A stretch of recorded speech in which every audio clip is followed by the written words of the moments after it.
출애굽기 15장 22절부터 27절 말씀, 구약성경 105페이지입니다. 15장 22절부터 27절 말씀 봉독해 드립니다. 모세가 홍해에서 이스라엘을 인도하매 그들이 나와서 수르 광야로 들어가서 거기서 사흘 길을 걸었으나 물을 얻지 못하고 마라에 이르렀더니 그곳 물이 써서 마시지 못하겠으므로 그 이름을 마라라 하였더라. 백성이 모세에게 원망하여 이르되 우리가 무엇을 마실까 하매 모세가 여호와께 부르짖었더니 여호와께서 그에게 한 나무를 가리키시니 그가 물에 던지니 물이 달게 되었더라. 거기서 여호와께서 그들을 위하여 법도와 율례를 정하시고 그들을 시험하실세 이르되 너희가 너희 하나님 나 여호와의 말을 들어 순종하고 내가 보기에 의를 행하며 내 계명에 귀를 기울이며 내 모든 규례를 지키면 내가 애굽 사람에게 내린 모든 질병 중 하나도 너희에게 내리지 아니하리니 나는 너희를 치료하는 여호와임이니라. 그들이 엘림에 이르니 거기에 물샘 12과 종려나무 70그루가 있는지라. 거기서 그들이 그 물 곁에 장막을 치니라. 아멘. 오늘 읽은 22절부터 27절의 말씀은 이제 앞으로 이스라엘 백성들의 광야 생활에 관한 모든 내용의 총 요약에 관한 내용입니다. 그 요약의 내용을 통해서 하나님께서 그의 백성들에게 무엇을 주시고 또 어떤 것을 허락하여 보여주시는가를 함께 살펴보도록 하겠습니다. 먼저 22절 이렇게 시작하고 있습니다. 모세가 홍해에서 이스라엘을 인도하매. 그래서 지금 15장에서 홍해 건넌에 대하여 말과 그 탄자를 바다에 던지신 능력과 권세와 모든 만유의 주인이신 여호와를 찬양하게 하였습니다. 그리고 나서 하나님께서 인도하여 그들이 나와서 수르 광야로 들어가서, 그러니까 하나님께서 홍해를 건너게 하시고 그 다음에 준비하신 것이 무엇이냐면 광야를 준비하셨다라고 말씀하십니다. 우리 14장을 한번 보겠습니다. 14장 18절 보겠습니다.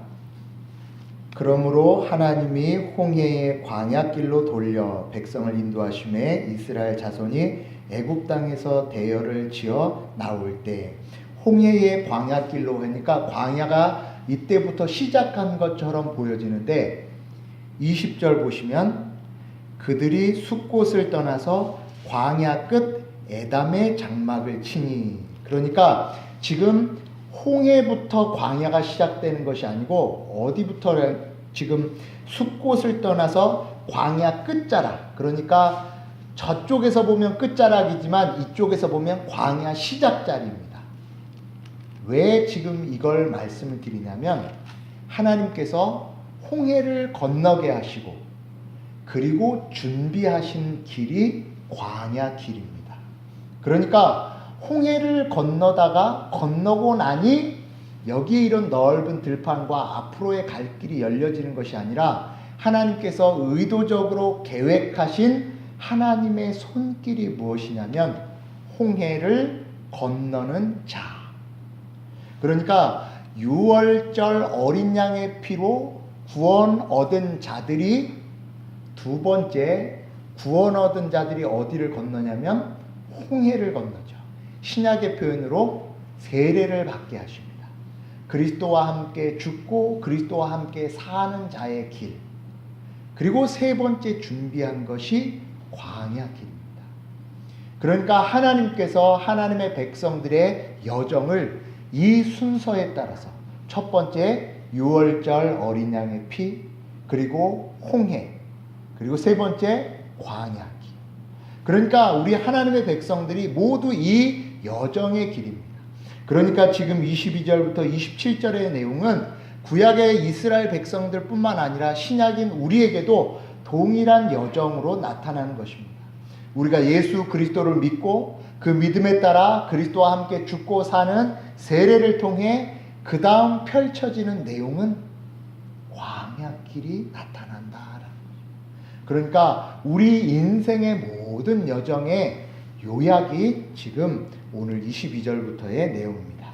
그래서 22절 중반절에 수루 광야로 이제 들어갑니다.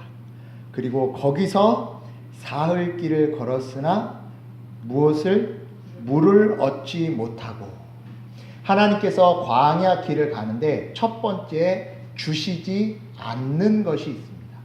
주시지 않는 게 무엇인가? 이스라엘 백성들이 광야 길을 가면 첫 번째 생각해 보십시오. 광야에서 주시지 않는 것 무엇일까요?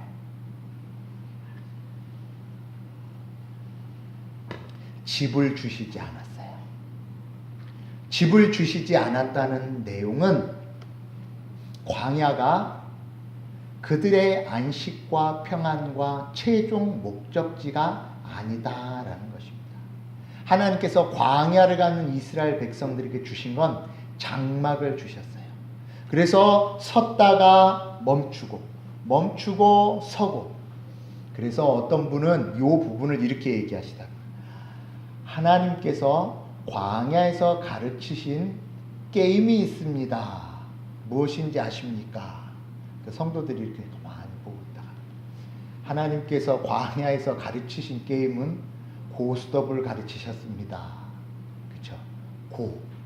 가라 하면 가고, 스톱 하면 멈추고. 그래서 하나님께서 이스라엘 백성들에게 고스톱을 가르치셨대요. 이제 기억하십시오. 광야에서 배우는 걸음, 하나님이 가라 하시면 가고 서라 하시면 서게 하시기 위하여 하나님께서 집을 허락하지 않으셨어요. 그러면서 한 나라에서 한 나라로 옮겨지는 요 과정, 죽음의 나라에서 생명의 나라로, 어둠의 나라에서 빛의 나라로, 사단의 나라에서 하나님의 나라로 가는 여정 가운데 하나님께서는 이스라엘 백성들에게 장막을 허락하시지 않았다. 그 내용이라면 우리에게도 동일한 것이죠. 우리의 장막은 이 땅에 있지 않다. 어떤 때는 가기도 하고 어떤 때는 서기도 하고 어떤 때는 서기도 하지만 어떤 때는 가게도 하시는 하나님께서 인도하시는 걸음. 그래서 우리의 장막은 날마다 접고 펴는 장막이고, 참된 안식과 우리의 집은 저 하늘 가나안 땅에 있다. 그래서 예수 그리스도께서 올라가실 때 내가 너희를 위하여 처소를 준비하러 간다라고 말씀하시는 이유가 이 출애굽 광야에서부터 말씀하시는 내용이었습니다. 그리고 장막을 주시지 않으면서 오늘 22절에 무엇을 주지 아니하시냐면 물 또한 주시지 않으십니다. 생각해 보십시오. 지금 어디를 지나왔습니까? 홍해, 가장 많은 물을 지나왔습니다. 그리고 나서 나온 길에는 물이 없었습니다. 이스라엘 백성들이 이제 노예로서, 그리고 어둠 가운데 있던 모든 것들이 다 끊어져서 영광의 걸음으로 말 탄 자와 말과 말 탄 자들이 홍해에 다 덮여지는 걸 보고 한 걸음 떼었을 때 무엇이 보였을까요? 이제 애굽을 무찔러 주시고 애굽에서 구원하시는 능력과 권능의 하나님이 누구의 하나님이다? 나의 하나님이다. 그렇다면 내 걸음은 어떨 것이다? 탄탄대로일 것이다 라고 예상할 수밖에 없고 당연히 예상되어지죠. 그런데 사흘 길을 가자 그들에게 주어진 것은 물이 없음이었습니다. 이스라엘 백성들이 이제 하나님에 대하여서 어떻게 생각했을까요? 여러 가지 생각들이 있었을 것입니다. 그러나 하나님께서는 그 광야 길에서 일부러 어디를 물 없는 길을 걷게 하십니다. 그래서 이제 애굽에 있었던 모든 누리고 싶고 그리고 이제 여기를 벗어나 더 좋은 누림과 평안을 찾아가는 것이 지금 가나안 길 가는 거 아니다. 환경과 먹는 것과 입는 것 그것 찾아서 가는 걸음이 이 걸음 아니다라는 걸 가장 첫 번째로 깨닫게 하시기 위하여 물 없음의 길로 가게 하십니다. 그리고 그 물 없음의 길을 며칠 길? 사흘 길. 목사님 이게 너무 좀 이렇게 좀 갖다 붙이는 거 아닙니까? 라고 생각할 수 있지만 하나님의 말씀과 하나님께서 가고 오는 모든 세대에게 하시고자 하는 말씀을 이스라엘 백성을 통해서 말씀하신 거예요. 사흘길이라면 무엇이 예상이 되시나요? 그렇죠? 예수 그리스도의 죽으심의 시간.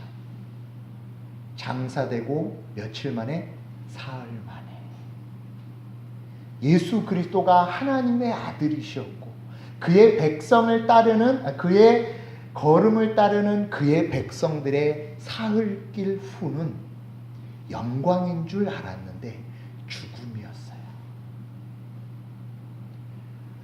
애굽보다 더 많은 풍요로움인 줄 알았는데 물 없음을 만나게 하십니다.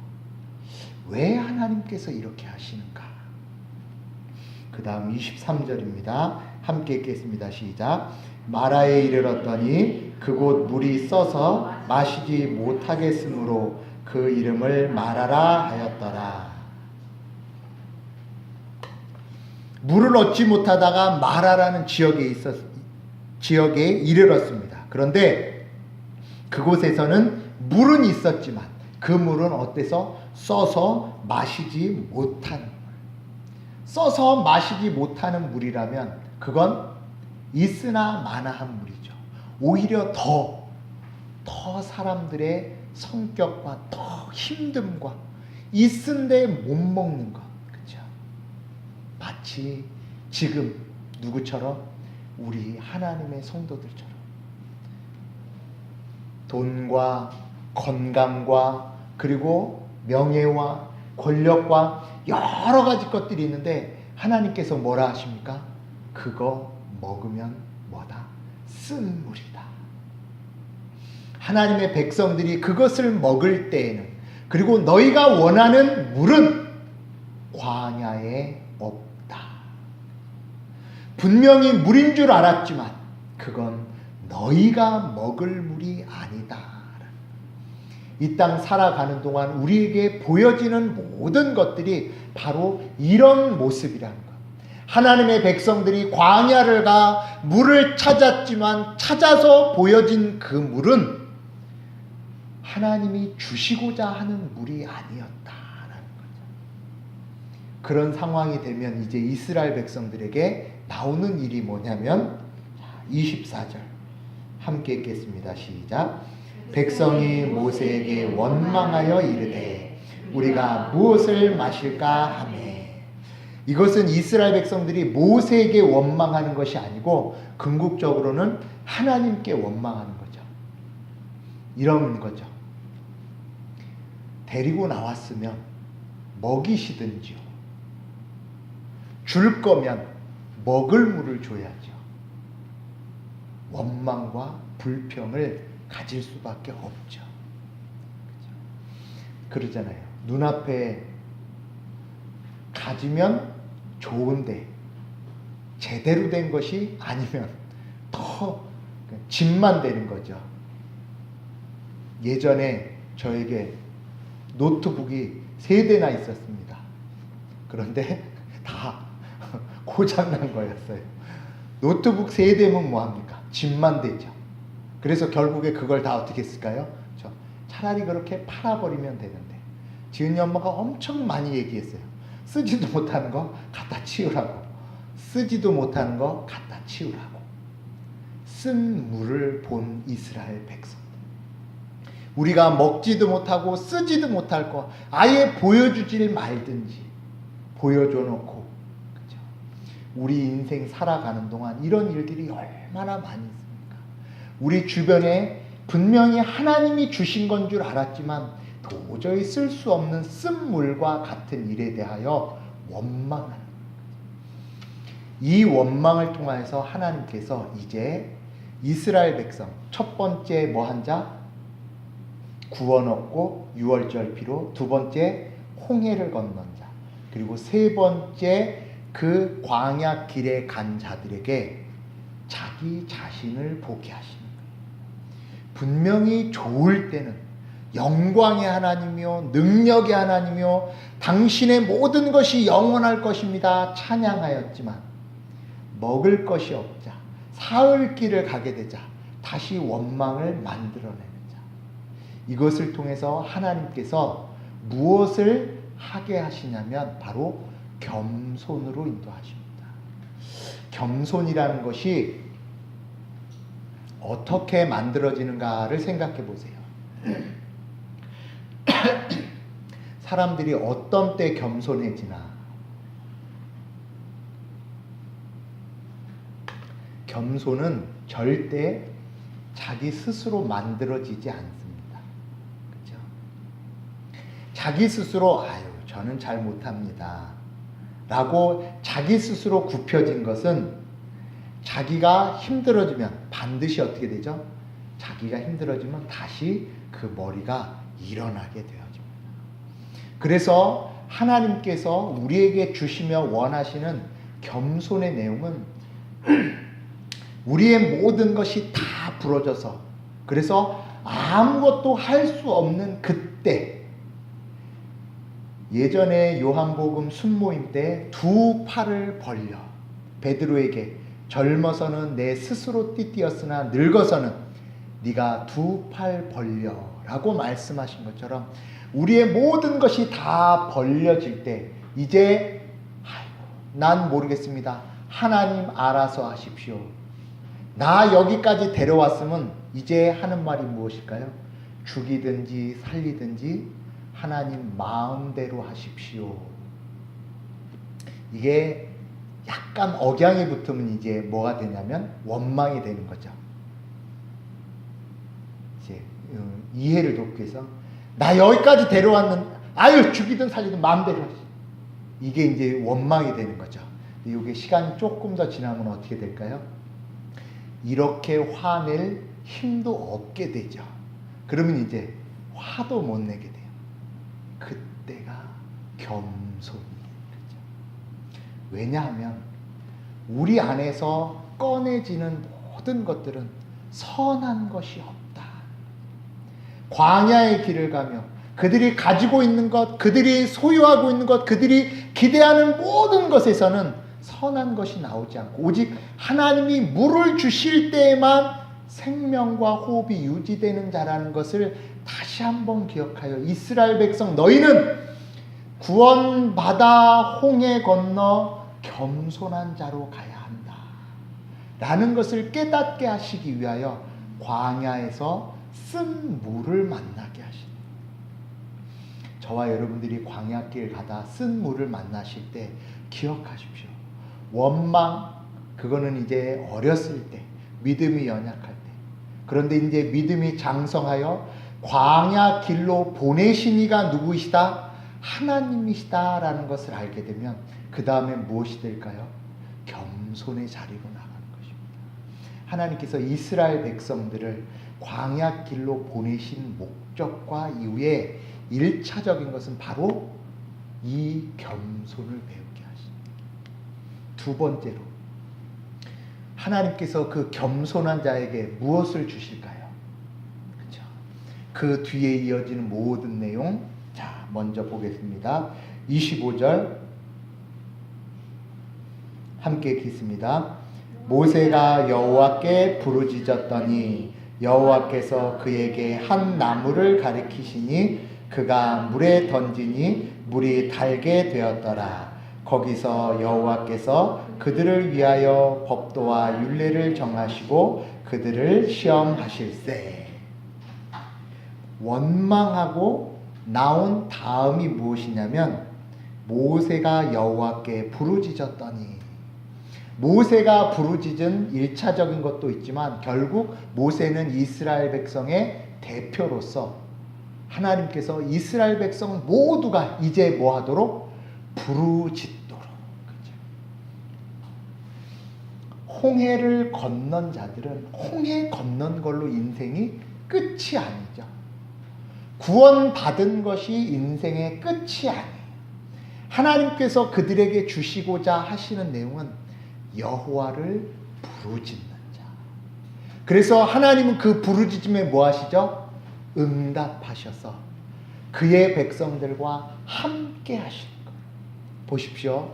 아까 원망하여서 그 안에선 선한 것이 아무것도 없는, 그래서 결국 하나님이 무엇을 만드시냐면 겸손을 만드시고 그 겸손으로 부르짖는 모든 것들에 대하여 하나님이 어떻게 찾아와 주시고 함께 하시고, 그래서 광야 길을 통해서 하나님이 주시는 두 번째 은혜의 내용은 바로 부르짖게 하시는, 그리고 그 부르짖음으로 내가 너희와 함께 한다. 유월절 어린 양의 피를 통해 구원받았고 홍해를 건넜습니다. 그리고 나서 하나님이 함께 하지 않으시면 무슨 의미가 있죠? 그렇죠? 두 번의 역사 다음엔 끝이 돼버려요. 두 번의 역사 다음에 아무 일도 없게 되면 결국 그들은 죄 가운데로 빠질 수밖에 없죠.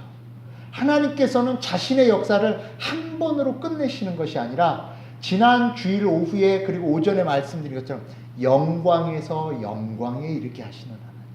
구원의 역사가 시작했다면 그 구원의 역사가 계속해서 유효하며 반드시 성취되고 일어날 수 있도록 여호와께서 광야에서 쓴 물을 주셔 그 쓴 물을 통해 원망과 불평을 하지만 결국 두 가지의 과정을 거친 자는 여호와께 부르짖을 수밖에 없죠. 저와 여러분들의 끝은 이 부르짖는 자리까지입니다.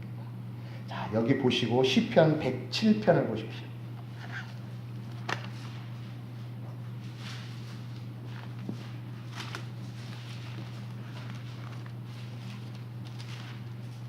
구약성경 883년 107편 4절 5절 6절 함께합니다. 그들이 광야 사막길에서 방황하며 거주할 성읍을 찾지 못하고 주리고 목말라 그들의 영혼이 그들 안에서 피곤하였도다. 이에 그들이 근심 중에 여호와께 부르짖음에 그들의 고통에서 건지시고 7절 또 바른 길로 인도하사 거주할 성읍에 이르게 하셨도다. 그래서 8절 9절에 여호와의 인자하심과 인생에게 행하신 기적으로 말미암아 그를 찬송할지로다. 그가 사모하는 영혼에게 만족을 주시며 줄인 영혼에게 좋은 것으로 채워주심이로다. 아멘. 그들이 목말라하고 그들이 갈급해할 때 6절 이에 근심 중에 여호와께 부르짖음에. 그렇죠? 자, 다시 12절 13절 봅니다. 그러므로 그가 고통을 주어 그들의 마음을 겸손하게 하셨으니 그들이 엎드러져도 돕는 자가 없었도다. 이에 그들이 그 환난 중에 여호와께 부르짖음에 그들의 고통에서 구원하되. 그래서 14절 흑암과 사망의 그늘에서 인도하여 내시고 그들의 얽어맨 줄을 끊으셨도다. 18절도 보십시오. 그들은 그들의 모든 음식물을 싫어하게 되어 사망의 문에 이르렀더라. 이에 그들이 그들의 고통 때문에 여호와께 부르짖음에 그가 그들의 고통에서 그들을 구원하시되. 그리고 그 다음 20절, 21절, 22절 똑같이 하나님께서 인자하심과 인생에게 행하신 기적으로 말미암아 그를 찬송할지로다. 아멘. 우리 구원받은 백성들의 죄의 본성과 연약함 때문에 쓴 물을 만나지 않으면 도대체 하나님께 부르짖는 일이 없기 때문에 하나님께서는 마냥 기다리시는 것이 아니고 그들을 고통 가운데서 건지시기 위하여 작은 고통을 허락하셔서 이에 여호와께 부르짖더라. 우리 인생 가운데 여러 가지 상황들을 만나게 되어집니다. 하나님의 손의 짧음이 아니신가? 하나님이 날 정말로 지켜보고 계시는 건가? 라고 의심되어지는 그때에 원망과 불평의 자리에서 끝나서는, 그리고 그 자리는 우리의 자리가 아니라는 것. 하나님이 왜 우리를 고통과 원망과 쓴 물 자리로 부르셨는가? 이에 여호와께 부르짖도록. 하나님의 성도들의 가장 큰 은혜는 바로 이것입니다. 우리가 쓴 물을 만났다 할지라도 우리는 부르짖을 수 있는 여호와가 계시다. 하나님께서 광야길을 가게 하시며 광야에서 쓴 물을 준비하여 이스라엘 백성 마음 깊은 곳에, 그리고 그의 자자 손손 대손에게 남겨주시는 내용은 무엇이냐면 너희는 부르짖는 자들이다. 그리고 그 부르짖는 자가 바로 너희의 하나님이다 라는 것을 기억하게 하시기 위하여서. 그리고 다시 본문으로 돌아옵니다. 부르짖음에 하나님께서 25절 중반입니다. 여호와께서 그에게 한 나무를 가리키시니 그가 물에 던지니 물이 달게 되었더라. 한 나무를 가리켜서 그 나무를 그 쓴 물에 넣어라고 말씀하십니다. 여기서도 하나님께서 그 한 나무를 가리키시는 것. 자, 그렇죠? 다 벌써 예상이 되시죠? 목사님, 그게 뭐 나무를 넣을 수도 있고 그렇죠. 나무를 넣을 수도 있고, 열왕기하 2장에 가면 엘리사가 똑같은 어떤 지역에 갔는데 쓴물이 나오자 엘리사에게 그 쓴물 때문에 소산물이 나오지 않습니다 라고 얘기하니까 소금을 물의 근원에 넣어서 물을 달게 변화시키는 기적이 있었습니다. 그때는 소금을 넣게 하셨어요. 그렇죠? 하나님은 창조의 하나님이십니다. 소금을 넣든 나무를 넣든 돌을 넣든 아니면 아무것도 안 넣든 쓴 물을 단물로 바꾸실 수 있으시죠. 그런데 나무를 가리켜 그 나무를 넣어라. 이제 신약 백성들에게 주시는 은혜의 내용은 이 상징을 통해 누구를 바라보도록? 나무에 달리신 예수 그리스도. 나무에 달리신 예수 그리스도가 무엇을? 쓴 물을 단물로. 우리가 살펴본 사도행전 16장에 가면 바울과 실라가 감옥에 갇혀 있었습니다. 감옥에 갇혀서 그들이 한 일이 무엇이었냐면 하나님을 찬송하는 일이었어요. 아니, 감옥에서 어떻게 찬송을 하나요? 그렇죠? 쓴 물이 단물이 되어질 수 있는 역사는 바울과 실라에게 누가 있었기 때문에? 나무에 달리신 예수 그리스도가 계셨기 때문에. 우리의 심령에 예수 그리스도가, 주께서 허락하셔 가르쳐 주신 그 나무에 달린 예수 그리스도가 우리의 심령 가운데 있게 되면 우리가 광야 길을 간다 할지라도, 광야에서 만나는 쓴 물을 만난다 할지라도 그 쓴 물을 단물로 바꾸실 수 있는 분이 누구시다? 여호와 하나님이시다 라고 말합니다. 그래서 26절 하반절을 보십시오. 26절 하반절에 보시면 내가 애굽 사람에게 내린 모든 질병 중 하나도 너희에게 내리지 아니하리니 함께합니다. 나는 너희를 치료하는 여호와임이니라. 아멘. 이 치료하는 여호와를 우리가 그냥 이렇게 그 아프신 분들 기도할 때에 말씀을 붙잡고 사용하는 구절이기도 하는데 그걸 말씀하시는 게 아니에요. 지금 이 치료하는 여호와입니다 라는 건 무엇을 무엇으로 바꾸신 거죠? 쓴물을 단물로. 그런데 쓴물을 단물로 바꾸시는 내용을 얘기하시면서 26절을 보십시오.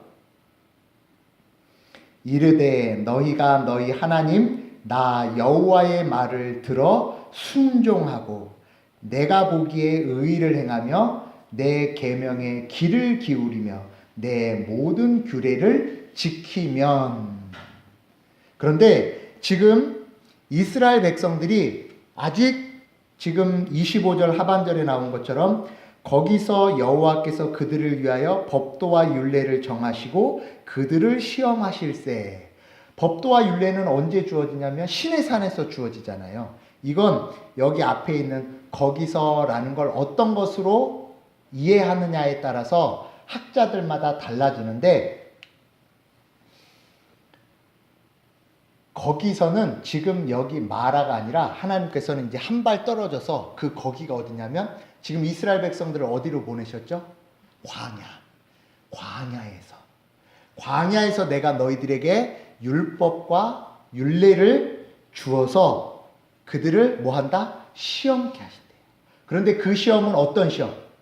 넘어지게 하기 위한 시험이 아니라 자라게 하는, 하나님의 백성으로 하나님의 자녀들로 자라게 하기 위하여서 계속해서 할 것인데, 그렇게 되나요? 안 되나요? 이스라엘 백성의 본성은 안 되죠. 지금 여기 사흘길 가서 물 없다고 원망했던 자들이잖아요. 그래서 하나님께서 뭐 하시겠다? 내가 너희를 치료하겠다. 내가 너희를 치료하여서 너희를 새롭게 하여서 어떻게 하겠다? 나의 법도와 율례를 지키는 자. 그래서 애굽에서 당하였던 질병과 애굽에서 애굽 사람들이 모든 질병에 빠진 이유가 무엇이냐면 하나님을 믿지 않는 것, 그리고 하나님께서 죄에 대하여 심판하는 것이었잖아요. 이제 그런 일을 너희들은 당하지 않게 하겠다. 왜냐하면 내가 너희들을 치료할 것이기 때문에. 그러니까 광야길은 어떤 길? 치료의 길이라는 거예요. 우리 죄의 본성을 바꾸시고 죄의 완악함을 꺾으시고, 그래서 날마다 원망과 불평이 나오는 그거 탁 잡아서 빼시고, 또 요거 가지고 원망하면 그거 탁 잡아서 빼시고. 그래서 광야 길을 가는 동안 우리 속에 있는 그 하나하나의 모든 죄악된 것들을 하나님께서 뭐 하시겠다? 치료하시겠다. 이 말을 들으니까 위로가 되시나요? 아니면 걱정이 되시나요? 치료하신대잖아요. 그런데 사실은 이 말씀은 너무너무 무서운 얘기예요. 왜냐하면 살 까졌을 때 소독약 부으면 어떠세요? 그렇죠? 어디가 상처 났는지 드러내고 싶지 않은 모든 우리의 연약함과 감추고 싶은 것들을 하나님은 그냥 내버려 두지 않으셔요. 하나님이 거기서 너희를 시험하사, 그래서 우리가 광야길 간 동안 매일매일 꺼내고 싶지 않은 것들을 하나님께서 하나씩 꺼내셔서, 꺼내실 뿐만 아니라 드러낼 뿐만 아니라 그것으로 뭘 하신다? 치료하시겠다. 그 치료가 보여지고 그 허물이 드러날 때마다 두려워하지 마시고, 이제 출애굽기 15장의 말씀을 기억하십시오. 하나님이 나를 광야에 보내셨구나.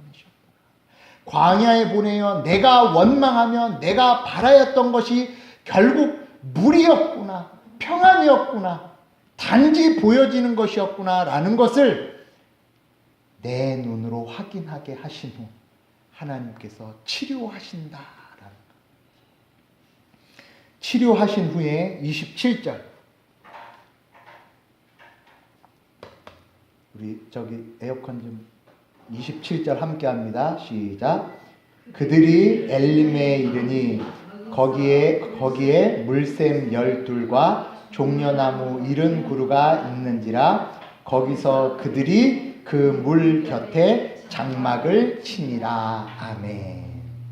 그들이 이제 치료하는 하나님을 통해 단물을 먹어 마라에서 어디로? 엘림에 이릅니다. 엘림이라는 건 큰 나무라는 뜻인데, 그 큰 나무에 도착하자 이제 무엇이? 샘이 있는데 그 샘이 몇 개래요? 12이래요. 그렇죠? 12 하면 뭐가 떠오를까요?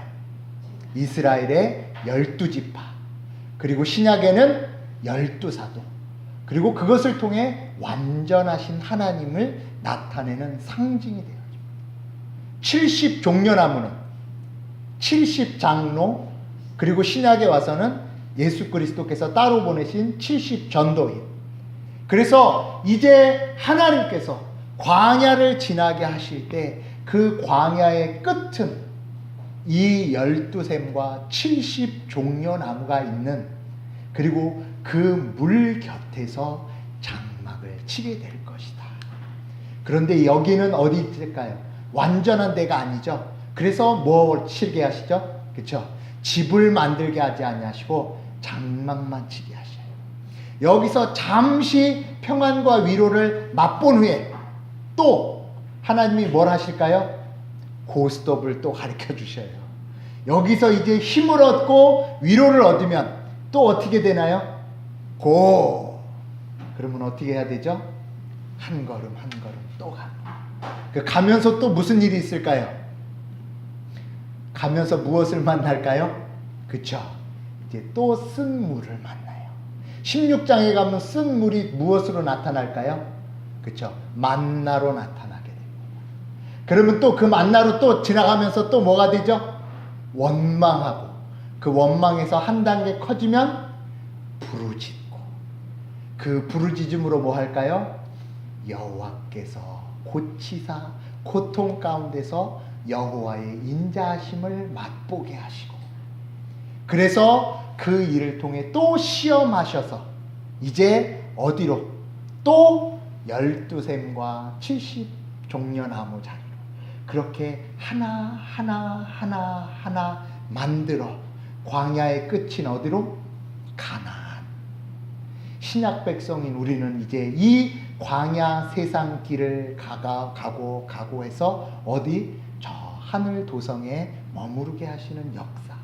그래서 22절부터 27절에 이 짧은 6구절이 출애굽 전체의 내용이요, 신약 백성 우리 인생 전체를 설명하시는 내용으로 알려주고 계십니다. 그래서 우리가 기억해야 할 것, 쓴 물을 만나게 하시는 이유는 이런 내용들을 통해 우리를 겸손하게 하시고, 이 겸손 가운데 하나님은 날마다 때마다 시마다 원망하지만 하나님은 그 원망을 무엇으로?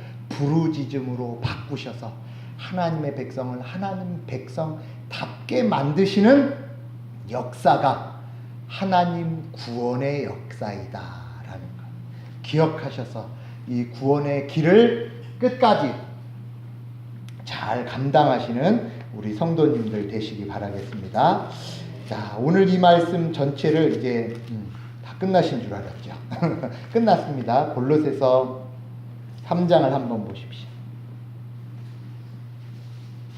이 말씀을 같이 읽고 기도하고 기도 순서 갖도록 하겠습니다. 골로새서 3장 12절부터 17절 같이 합니다.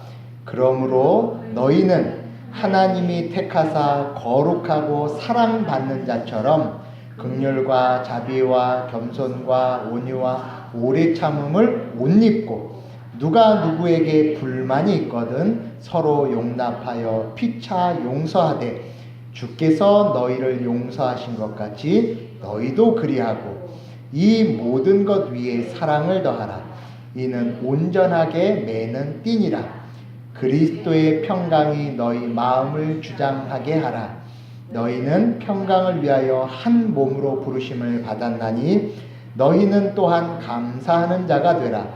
그리스도의 말씀이 너희 속에 풍성히 거하여 모든 지혜로 피차 가르치며 권면하고 시와 찬송과 신령한 노래를 부르며 감사하는 마음으로 하나님을 찬양하고 또 무엇을 하든지 말에나 일에나 다 주 예수의 이름으로 하고 그를 힘입어 하나님 아버지께 감사하라. 아멘.